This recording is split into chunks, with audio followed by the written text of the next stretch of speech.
আব্দুল্লাহ দাঁড়াইয়া গেলেন, একটা একটা করিয়া আল্লাহ পাকের কোরআনের আয়াত পড়িয়া পড়িয়া জবাব দিয়া দিলেন। সেদিন যদি ওমরের মতো আলিম, সেদিন যদি আব্দুল্লাহর মতো আলিম না থাকতো, তাহলে আজকে এখানে মাদ্রাসাও থাকতো না, মসজিদও থাকতো না, এই তাফসীরুল কোরআন মাহফিলও থাকতো না। ১৫০০ বছর আগেই ইসলাম দুনিয়ার থেকে ডিলিট হয়ে যাইত। আলেম ছিল কারণে ইসলাম রয়েছে, আজও আলেম আছে কারণে ইসলাম আছে। যতদিন দুনিয়াতে আলেম থাকবে ততদিন ইসলাম থাকবে। যেদিন আলেম প্রোটেকশন বন্ধ হয়ে যাবে, আস্তে আস্তে ইসলামটা নিঃশেষ হয়ে যাবে। আমার ভাইরা বাবাজিরা, এই আলেম যদি তৈরি হইতে থাকে, মাদ্রাসার থেকে যদি আলেম তৈরি হয়, এই আলেমের মাধ্যমে মুসলমানরা যখন দিন, শরীয়ত, নামাজ, রোজা ইত্যাদির তালিম পাইবে, মসজিদ ঘর যদি দুনিয়াতে একটাও যদি না থাকে, তারপরেও তারা রাস্তার কিনারে, ক্ষেতের আইলে, মাঠে, যেখানে সেখানে দাঁড়াইয়া নামাজ টুকুন মোটামুটি পড়তে পারবে কিনা বলেন? আর যদি মাদ্রাসা বিলুপ্ত হইয়া যায়, যেই মাদ্রাসা বিলুপ্তির কারণে আর আলেম তৈরি হয় না, আগের আলেমরা এক এক করিয়া মরতে মরতে শেষ, নতুন আলেম আর তৈরি হয় না, কারণ মাদ্রাসা নাই। তখন ইসলাম বিলুপ্ত হয়ে যাবে। কে নামাজের কথা বলবে, কে উযু গোসলের কথা বলবে, কে রোজার কথা বলবে? এইভাবে ইসলামের দাওয়াত যখন টোটাল বন্ধ হয়ে যাবে, টাইস মোজাইক করা মসজিদ শূন্য থাকবে, ওখানে সেজদা করার মতো কোনো মানুষ পাওয়া যাবে না। এই জন্য বলবো, মসজিদকে যদি জিন্দা রাখতে হয়, তার জন্য শর্ত হলো মাদ্রাসা। যেমন উযু আসলে উদ্দেশ্য নয়, উদ্দেশ্য হলো নামাজ, কিন্তু নামাজ আমার পড়তে হলে তার আগে শর্ত হলো ওযু। কি বলেন, ঠিক কিনা? ওযু আসলে কোনো ইবাদত না, আসল ইবাদত হইল নামাজ। ওই নামাজের জন্য দরকার হলো ওযু। আমার উদ্দেশ্য হলো নোয়াখালী যাব, এটা আমার উদ্দেশ্য। নৌকা লঞ্চ আমার উদ্দেশ্য না। নোয়াখালী যাইতে নৌকা অথবা লঞ্চে আমার উঠা লাগে, ঠিক কিনা? উদ্দেশ্য আমাদের মসজিদ, কিন্তু এই মসজিদকে যদি জিন্দা রাখতে হয়, ওই নোয়াখালী যাইতে যেমন নৌকা বা লঞ্চ লাগবে, নৌকা লঞ্চ ছাড়া উদ্দেশ্য হবে না, নোয়াখালী যাওয়া যাবে না। ওই মসজিদকে জিন্দা রাখতে হলে লঞ্চ বা নৌকার মতো মাদ্রাসা জরুরি। মাদ্রাসা না হলে মসজিদের কোনো মূল্য থাকে না। কথা বুঝাইতে পারলাম? হযরতে আব্দুল্লাহর মতো আলেম যদি না থাকতো, তাহলে ইসলাম আজ দুনিয়াতে থাকতো না। আর আব্দুল্লাহ আলেম হইলেন নবী পাক সাল্লাল্লাহু আলাইহি ওয়াসাল্লামের মাদ্রাসায় পড়িয়া। উতার কর হেরা সে সোয়ে কওমে আয়া और एक नुस्खाए कीमिया साथ लाया। এই মাদ্রাসার কার্যক্রম সর্বপ্রথম শুরু হলো লৌহে মাহফুজ থেকে। লৌহে মাহফুজে রব্বুল আলামিন নিজে উস্তাদ হয়ে আমাদের প্রিয় নবীকে ছাত্র বানিয়ে রব্বুল আলামিন আরশে আজিমের লৌহে মাহফুজ থেকে আল্লাহ 30 পারা কোরআন আমার নবীরে শিখাইলেন। সুবহানাল্লাহ। তাহলে প্রথম মাদ্রাসার নাম হলো আরশে আজিমের লৌহে মাহফুজ।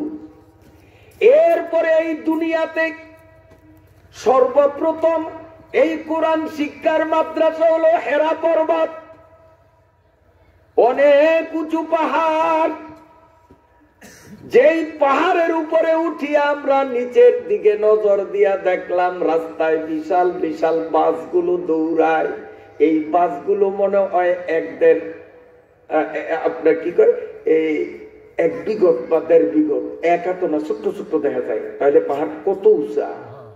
ওই উঁচা পাহাড়ে আল্লাহ পাকের নবীর উপর জিব্রাইলের মাধ্যমে রব্বুল আলামিন কোরআনের শিক্ষা প্রবর্তন করলেন। এরপরে দারুল আরকামে খাব্বাব রাদিয়াল্লাহু তাআলা আনহুর ঘরে পর্যায়ক্রমে মাদ্রাসা মাদ্রাসা মাদ্রাসা হইতে হইতে নবী পাকের হিজরতের পরে মদিনা শরীফের মসজিদটা একদিকে মসজিদ আর একদিকে মাদ্রাসা। আমার ভাইরা, এই মসজিদে নববীর থেকে এলেমের বাতি সারা পৃথিবীতে ছড়িয়ে গেল। তারই একটা অংশ আমাদের ভারত উপমহাদেশে দেওবন্দে পড়লো। ওই দেওবন্দের একটা শাখা বাংলাদেশের চট্টগ্রামের হাটহাজারীতে হলো। হাটহাজারীর একটা শাখা আমাদের দ্বীপ জেলা ভোলার দৌলতখান চরখলিপায় পড়লো। ওই চরখলিপার শাখাগুলো আমাদের ভোলার প্রতিটা উপজেলায় ছড়াইয়া গেল। তারই ধারাবাহিকতায় আপনাদের এই খতেজাপুর না খতেজাবাগ এই দারুল উলুম মাদ্রাসা। অতএব এই মাদ্রাসার সাথে সম্পর্ক যিনি রাখলেন, তার সম্পর্ক হলো চরখলিবার সাথে, তার সম্পর্ক হলো হাটহাজারীর সাথে, তার সম্পর্ক হলো দেওবন্দের সাথে, তার সম্পর্ক মদিনার সাথে, তার সম্পর্ক মক্কার সাথে, তার সম্পর্ক হেরা গুহার সাথে, শেষমেশ তার সম্পর্ক লৌহে মাহফুজের সাথে। অতএব এই মাদ্রাসায় সম্পর্ক লাগানো অর্থাৎ আল্লাহর লৌহে মাহফুজে সম্পর্ক লাগানো। এজন্য বলবো আমার ভাইরা, এই মাদ্রাসা দল মত নির্বিশেষে আমরা প্রত্যেকে নিজের মাদ্রাসা মনে করব।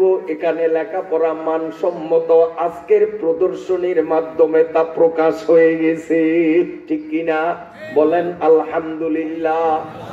এই মাদ্রাসার শিক্ষা কার্যক্রম আরো আধুনিক, আরো উন্নত, আরো মানসম্মত যাতে হতে পারে এই ব্যাপারে এলাকার প্রত্যেকটা মুসলমানের সজাগ দৃষ্টি দরকার আছে কিনা? ও আমার ভাইরা বাবাজিরা, খুব খেয়ালে শুনেন।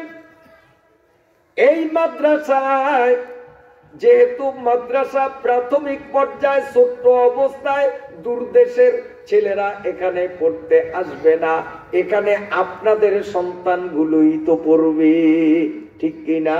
এই পড়ার দ্বারা কি লাভ হবে ছোট্ট একটু বলবো, অনুমতি দিলে বলবো নি ছোট্ট কইরা। এই যে আপনাদের ছোট্ট ছোট্ট নাবালেগ ছেলে আর মেয়েগুলো মাদ্রাসায় রওনা দিবে পড়ার জন্য। এই ছেলেগুলো মেয়েগুলো আপনার বাড়ির থেকে এই খতেজাবাদ মাদ্রাসার উদ্দেশ্যে এদিক তাকান, পায়া হাঁটিয়া হাঁটিয়া যখন রওনা দিবে এদিক তাকান। যখনই মাটিতে পাও একটা রাখলো, 1 বছর নফল ইবাদতের সওয়াব হইল। আবার ঘুরাইয়া পাও রাখলো 1 বছর, আবার এই পাও 1 বছর। আপনার বাড়ির থেকে মাদ্রাসার ক্লাসে এসে বসা পর্যন্ত আপনার শিশুটা যতবার মাটিতে পা রাখবে প্রতিবার 1 বছর নফল ইবাদতের সওয়াব হবে। ফেরেশতারা বলবে, ওগো আল্লাহ, যেই বাচ্চাটা এতগুলো সওয়াব কামাই করলো, এই বাচ্চাটা তো এখনো নাবালিগ। এই নাবালিগ বাচ্চার আমলনামা এখনো খোলা হয় নাই।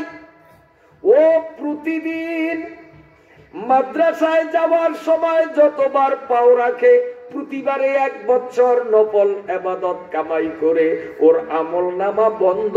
এই সওয়াব গুলো আমলনামায় কেমনে ঢুকাই, এগুলো কোথায় রাখি?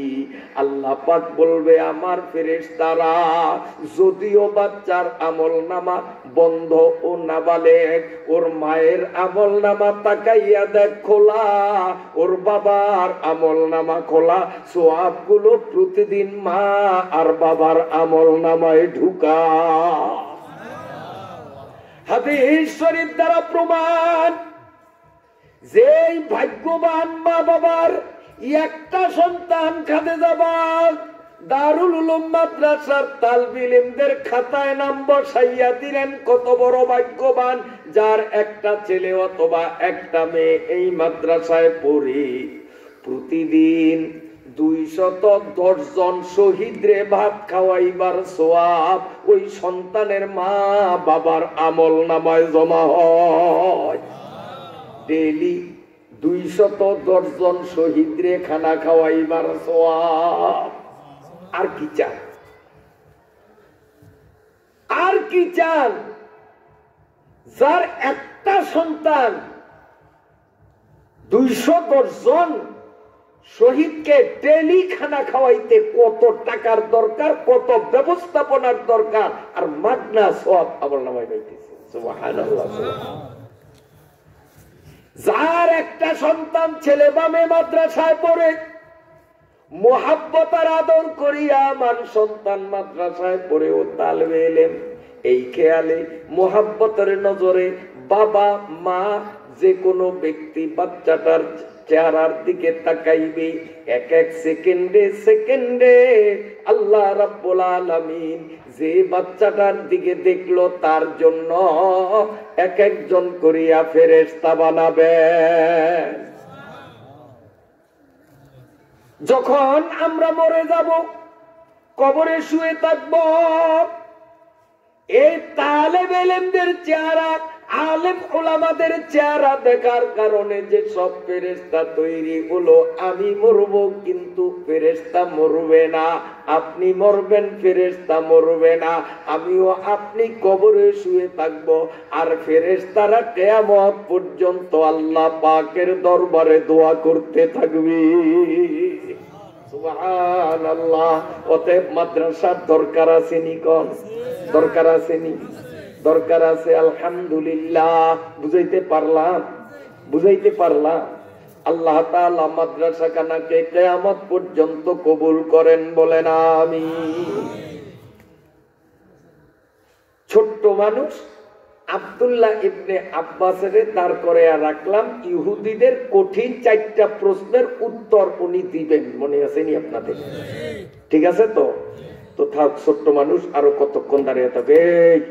কিরে কিরে ওর কানো কি? আল্লাহ, আপনাদের কষ্ট হয় মনে হয়, একটু জিকির করেন লা ইলাহা ইল্লাল্লাহ, জোরে লা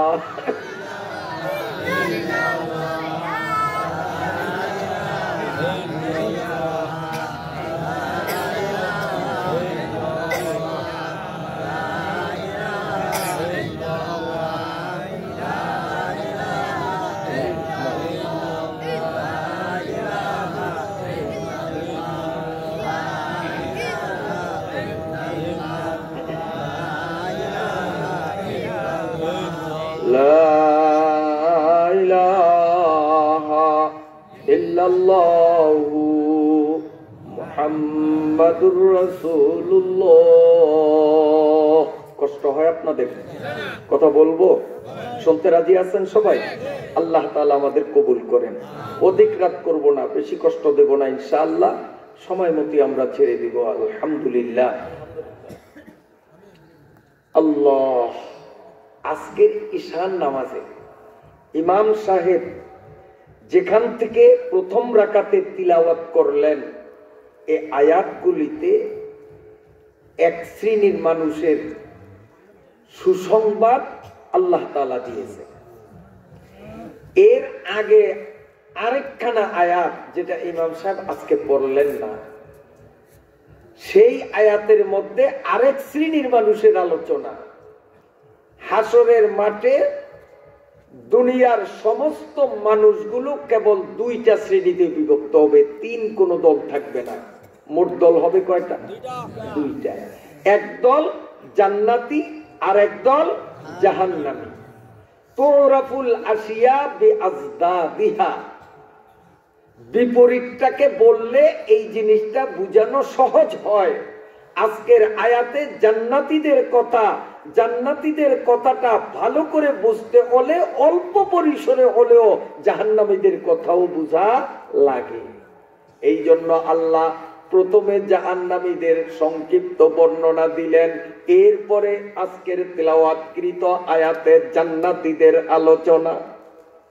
জাহান্নামীদের বেলায় যা বলা হলো তার সারসংক্ষেপ। কিয়ামতের মাঠে সব মানুষগুলো যখন উঠবে তখন আল্লাহ রাব্বুল আলামিন কাফের আর মুমিনদেরকে ডিভাইডেড করবেন, পার্থক্য করবেন। একদিকে রাখবেন বড় বড় কাফের, ফেরাউন, কারুন, নমরুদ, সাদ্দাত, হামানের মতো বড় বড় চোরগুলারে এক জায়গায়।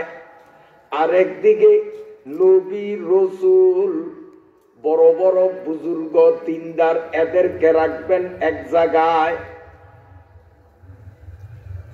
এরপরে মুসলমানদের মধ্যে যেই মুসলমানগুলো কলেমা পড়েছে, আল্লাহকে এক বলে বিশ্বাস করত, নবীকেও আখেরি নবী বলে বিশ্বাস করত, কিন্তু আল্লাহ পাকের হুকুমও মানত না, নবীর নিয়মও পালন করত না।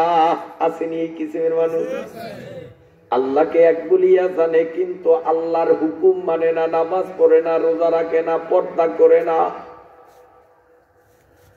পরের হক নষ্ট করা ছাড়ে না, আইন ঠেলনি ভুলে না। আসেনি? তাহলে আল্লাহকে স্বীকার করে, নবীকেও স্বীকার করে, কিন্তু আল্লাহ পাকের নিয়ম মানে না, আইন মানে না, নবীজির তরিকা মানে না। এই মানুষগুলাকে ফেরেশতার মাধ্যমে গ্রেফতার করাইয়া এদেরকেও ওই কাফের বেঈমানদের দলে দাঁড় করাইয়া দিবি। কাফের বেঈমানদের সার্টিফিকেট দেওয়া হবে তোরা বড় কাফের, আর এদের বলা হবে তোরা ছোট্ট কাফের, মুমিনদের কাতারে তোদের জায়গা হবে না।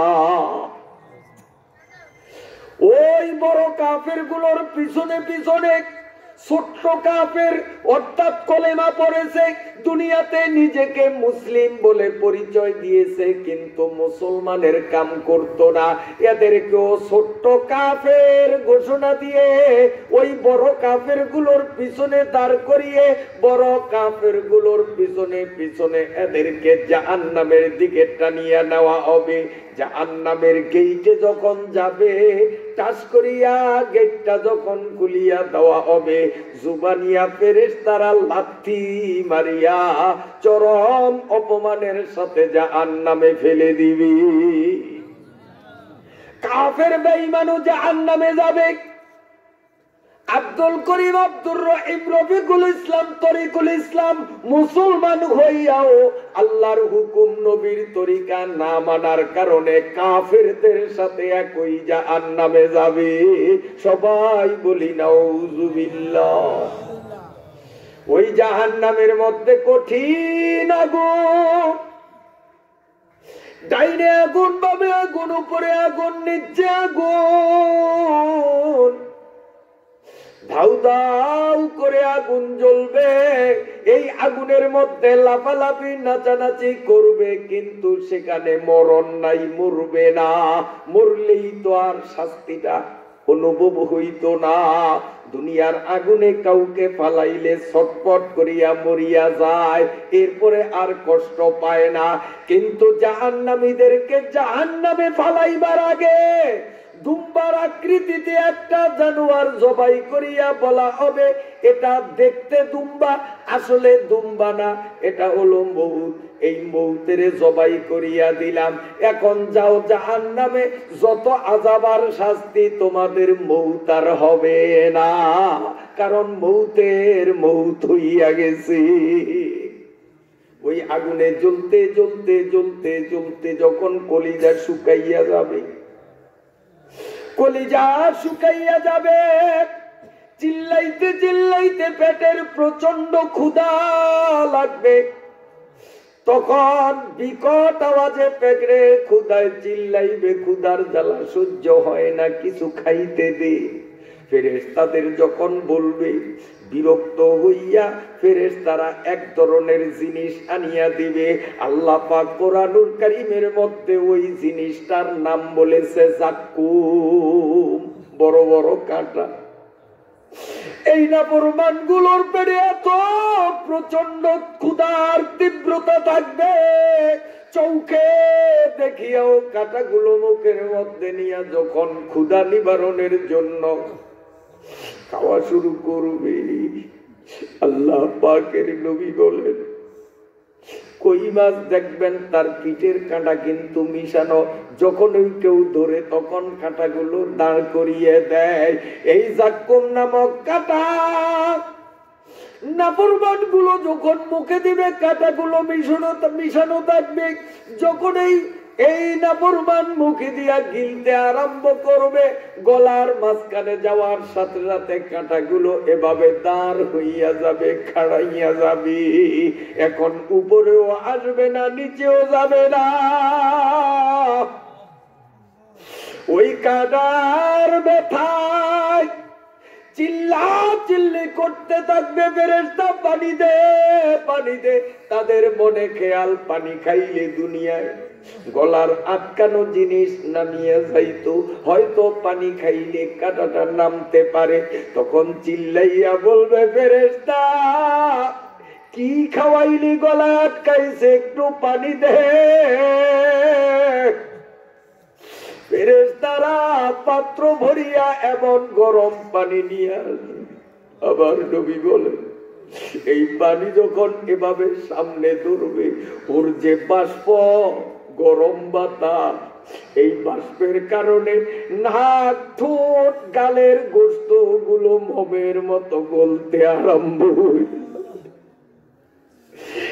এরপরেও পিপাসার তারুণার জাক্কুম কাঁটার খোঁচা সইতে না পারিয়া ওই গরম পানি মুখের মধ্যে নিয়ে যখন ডুব গিলবে, কাঁটা তো মোটেও নামবে না, বরং গরম পানি পেটের ভিতরে ঢুকিয়া পেটের নাড়ি বুড়ি হাতুড়ি গুলো মোমের মতো গালাইয়া পিছনের রাস্তা দিয়া, পায়খানার রাস্তা দিয়া সব নামাইয়া দিবে। নাফরমানের মরণ কিন্তু হবে না। আল্লাহু আকবার, আল্লাহু আকবার, আল্লাহু আকবার। ওই জাহান্নামের মধ্যে রব্বুল আলামিন এমন বিষাক্ত সাপ রেখেছেন। আল্লাহ পাকের নবী বলেন এক একটা সাপ হলো খোরাসানের উটের মতো। সারা পৃথিবীর মধ্যে যত দেশে উট আছে, সবচেয়ে উঁচা উঁচা উট, মোটা তাজা উট হলো খোরাসান দেশের। নবী বলেন জাহান্নামের এক একটা সাপ খোরাসানের উটের মতো মোটা তাজা।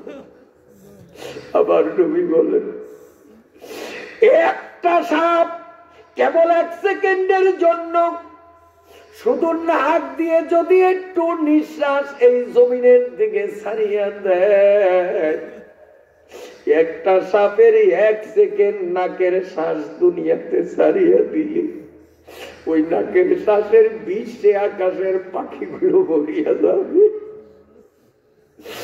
জীবজন্তু, মানুষ, গরু, ছাগল, পোকামাকড় সব বিষে আক্রান্ত হয়ে মরে যাবে। যদি একটা সাপের নাকের নিঃশ্বাসের মধ্যেই যদি এত বিষ, এইরকম হাজার হাজার সাপ নাফরমানের সারা শরীরের মধ্যে উপর্যুপুরি কামড়ার পরে কামড় বাঁধতে থাকবে। فسوف ترى إذا انكشف الغبار فسوف ترى إذا انكشف الغبار أفرسمت رجلك بالحمار। এমন বিষাক্ত হাজার হাজার সাপ নাফরমানের যখন অপর্য পরিদংশন করবে,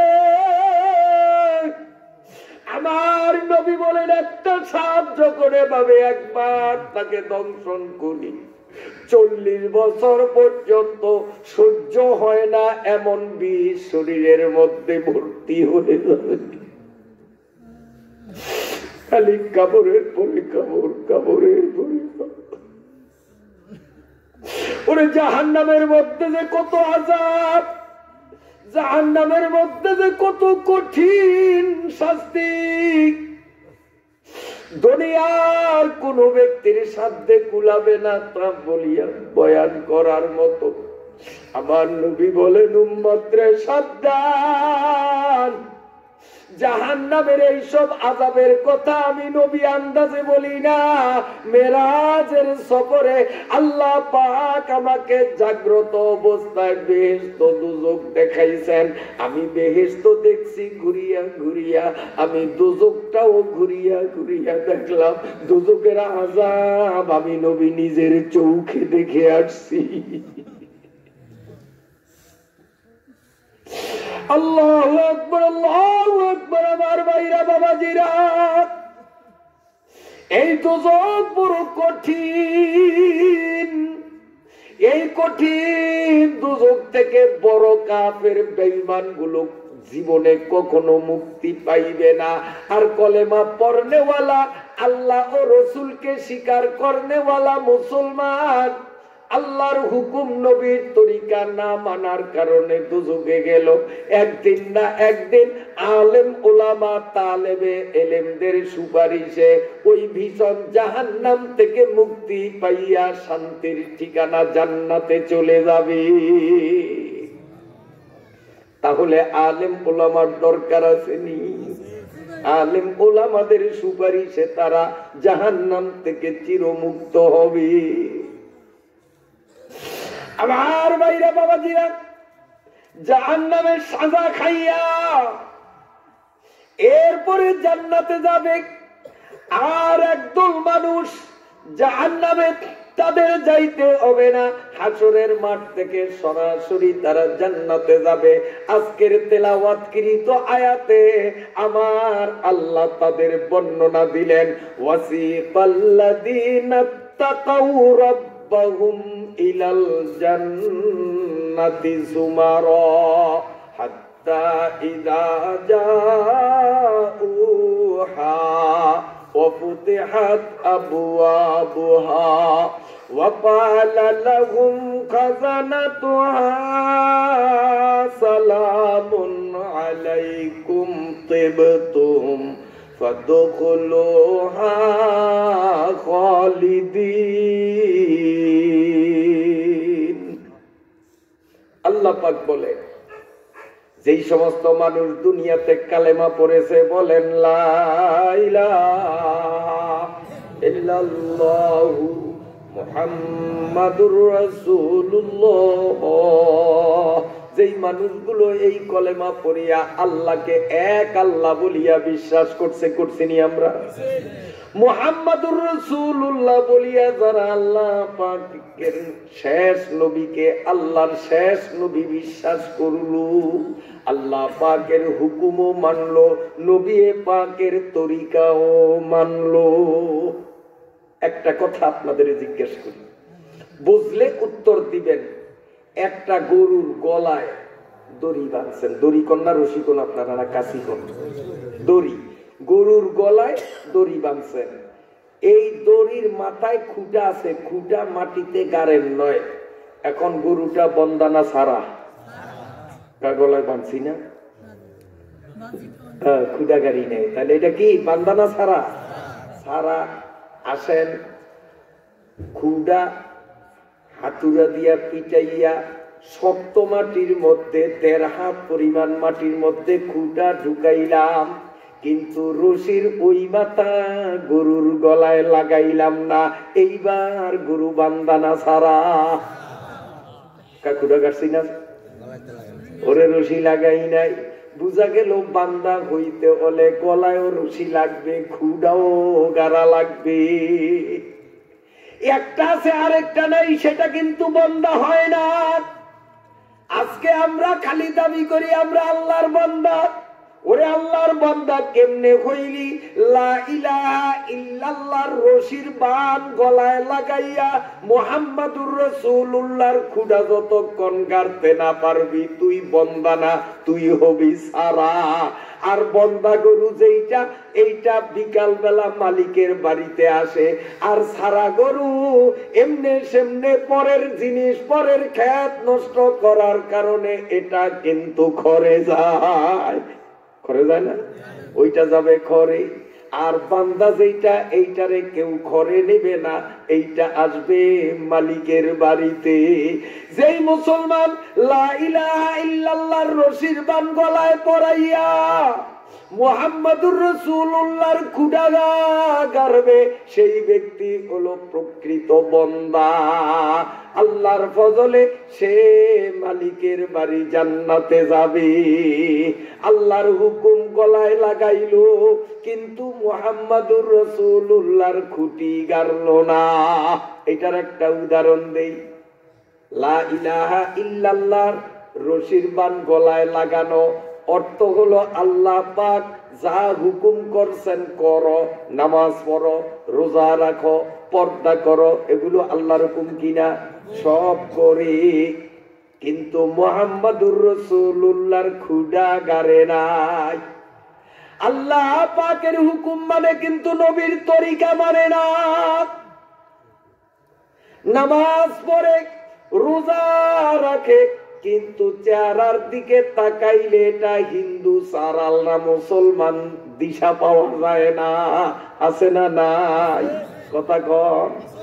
তাহলে লা ইলাহা ইল্লাল্লাহর রশিদ বান গলায় লাগাইয়া তুমি 5 ওয়াক্ত নামাজ পড়লা, মুহাম্মাদুর রাসূলুল্লাহর খুঁটা গাড়িয়া তুমি তোমার গালে দাড়ি লাগাইতে পারলা না। তুমি তো আল্লাহর বান্দা না, বরং সারা। আর সারাটার জন্য খর হইল জাহান্নাম। আমার আল্লাহ বলেন ওয়াসিকাল্লাযীনা তাকাউ রাব্বাহুম ইলাল জান্নাতি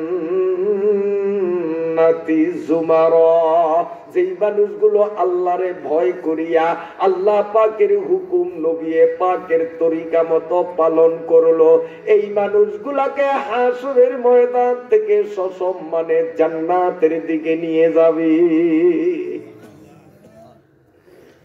হাত্তা ইদা জাউহা, হাসরের ময়দান থেকে এদেরকে সসম্মানে যখন জান্নাতের গেটের দিকে নিয়ে যাবে, ওয়াফুতিহাত আবওয়াবুহা, জান্নাতের গেটে যাইয়া তারা দেখবে তাদের আসার অনেক আগ থেকেই জান্নাতের গেট তাদের জন্য খুলে দেওয়া হয়েছে। ওই জান্নাতের খোলা গেটে যখন এরা যাবে, গেটকিপার দারোয়ান যারা, এদের আগমনের জন্য যারা অপেক্ষমান, তারা বলবে ওয়াকালা লাহুম খাজানাতুহা সালামুন আলাইকুম তিবতুম। জান্নাতের গেটকিপার দারোয়ানরা বলবে প্রথমেই সালাম, এরপরে বলবে তিবতুম, অর্থ ধন্যবাদ, ওয়েলকাম, স্বাগতম। প্রথম বলবে সালামুন, সালাম, এরপরে বলবে তিবতুম, তিবতুম অর্থ ধন্যবাদ, স্বাগতম, ওয়েলকাম। আগে সালাম পরে হলো কথা। জান্নাতের সিস্টেম হলো এটা। অতএব দুনিয়া তো আমাদের জন্য বিধান, আগে হবে সালাম পরে হবে কথা। ঠিক আছে তো? এইভাবে ফেরেশতারা সালাম দিবে, দিয়া তাদের ধন্যবাদ দেবে। সালামুন আলাইকুম তিবতুম ফাদখুলুহা, জান জান জান, ফাদখুলুহা, এই যে জান্নাত আপনাদের জন্য খোলা, যান ভিতরে যান। ফাদখুলুহা সালামুন আলাইকুম তিবতুম ফাদখুলুহা, এরপরে কিনা জেনে আসতেছে না, খালিদিন, এই যে আপনারা এখন যাবেন কোশ্চিন কালেও এই জান্নাত থেকে আপনাদেরকে আর বাহির করা হবে না। চিরকাল থাকবেন, চিরকাল থাকবেন জান্নাতের মধ্যে। এবং মাস বছর যতই পরিবর্তন হবে, বয়সে কোনো পরিবর্তন আসবে না। যখন জান্নাতের দিকে আমরা রওনা দিব, জান্নাতের গেইটে একটা কম্পিউটার। আমি আর আপনি যখনই ওই কম্পিউটারের সামনে যাব, আল্লাহ পাকের কুদরতি কম্পিউটারের স্ক্রিন থেকে একটা ফোকাস মারবে। এই ফোকাসটা যখন আমাদের উপরে পড়বে, সঙ্গে সঙ্গে আমরা 33 বছরের হৃষ্টপুষ্ট যুবক হয়ে যাব। এই যে দুলদুল বুড়িয়া, ইনিও গেইডে যাবেন এই অবস্থায়। ওই ফোকাস পড়লে বুড়িয়া আর বুড়িয়া থাকবে না, সেকেন্ডের মধ্যে 33 বছরের যুবক হয়ে যাবে। ওরে 100 বছরের বুড়ি আল্লাহর বান্দি যদি হইয়া লা ইলাহা ইল্লাল্লাহর রশির বান গলায় লাগাইয়া মুহাম্মাদুর রাসূলুল্লাহর কুড়া গাড়িয়া 100 বছরের বুড়িও যদি জান্নাতের গেট পর্যন্ত যায়, ওই কম্পিউটারের ফোকাস যখন বুড়ির গায়ে পড়বে, ওই 100 বছরের বুড়ি 30 বছরের যুবতী হয়ে যাবে। জান্নাতে যারা যাব, প্রত্যেকটা মহিলার বয়স হবে 30, আর প্রত্যেকটা পুরুষের বয়স হবে 33। এই অবস্থায় যে জান্নাতে ঢুকবো, যুগের পরে যুগ, যুগের পরে যুগ যাইতে থাকবে।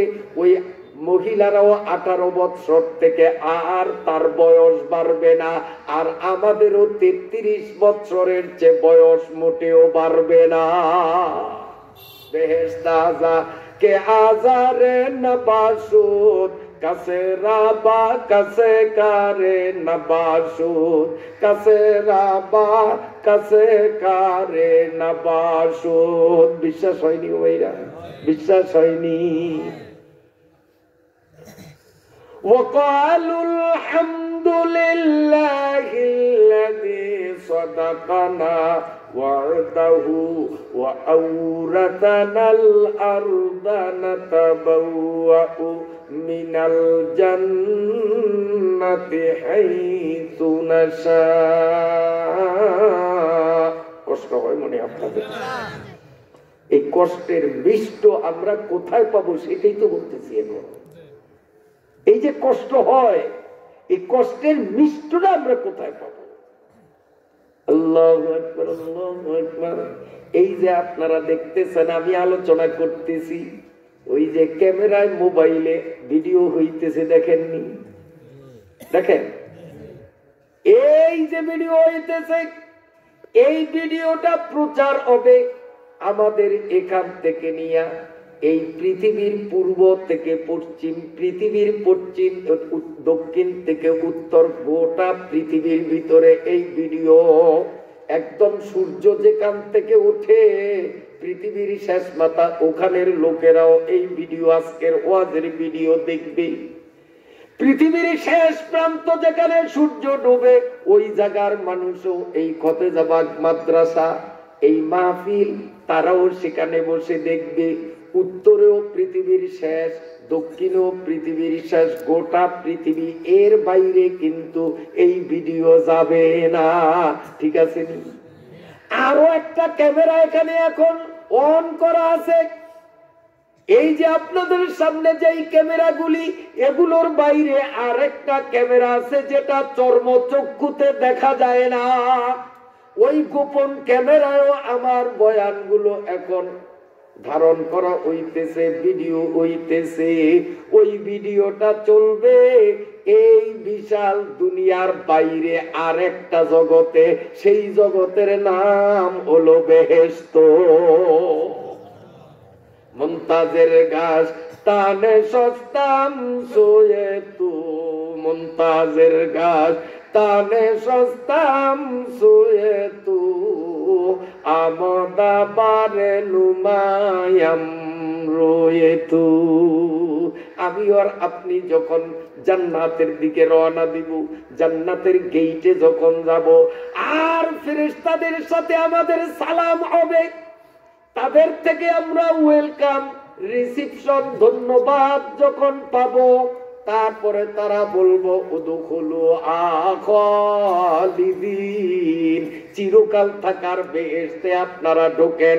এরপরে যখন আমরা বেহেশতের ভিতরে ঢুকবো ইনশাআল্লাহ, বলেন না ইনশাআল্লাহ, যখন ভিতরে ঢুকবো আমাদেরকে আগাইয়া নেওয়ার জন্য জান্নাতের সুন্দরী সুন্দরী বউরা দল বাঁধিয়া আসবে। সুবহানাল্লাহ সুবহানাল্লাহ। কেমন সুন্দরী বউরা একটু কমুনি, কেমন সুন্দরী? হাদিসের কিতাবে আছে, জিবরাইল ফেরেশতা একদিন আল্লাহরে কয়, ও আল্লাহ, আপনি তো